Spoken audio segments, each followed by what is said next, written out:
മുട്ടൽ മരമുറി കേസിൽ കുറ്റപത്രം നൽകാതെ വനംവകുപ്പിന്റെ അനാസ്ഥ. 52 കേസുകളിൽ ഇനിയും കുറ്റപത്രമായില്ല. പുതിയ വനം മന്ത്രിയും ഇടപെട്ടിട്ടില്ല. കേസിൽ പോലീസ് 41 കുറ്റപത്രങ്ങൾ സമർപ്പിച്ചിരുന്നു. ഏറെ വിവാദമായ മുട്ടിൽ മരമുറി കേസിൽ 5 വർഷം കഴിഞ്ഞിട്ടും കുറ്റപത്രം നൽകാതെ വനം വകുപ്പിന്റെ അനാസ്ഥ.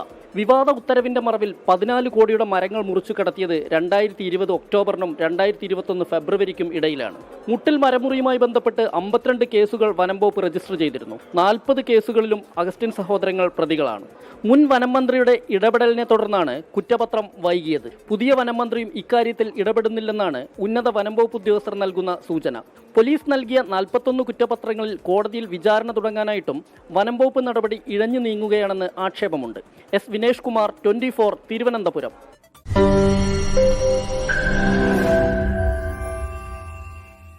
ലോകത്തെവിടെയായാലും ഏത് സമയത്തും 24 വാർത്തകളും ഓഗ്മെന്റഡ് റിയാലിറ്റി പാക്കേജുകളും എക്സ്പ്ലെയിനറുകളും വിശദമായി കാണാൻ ഞങ്ങളുടെ യൂട്യൂബ് ചാനൽ നിങ്ങൾക്ക് സബ്സ്ക്രൈബ് ചെയ്യാം.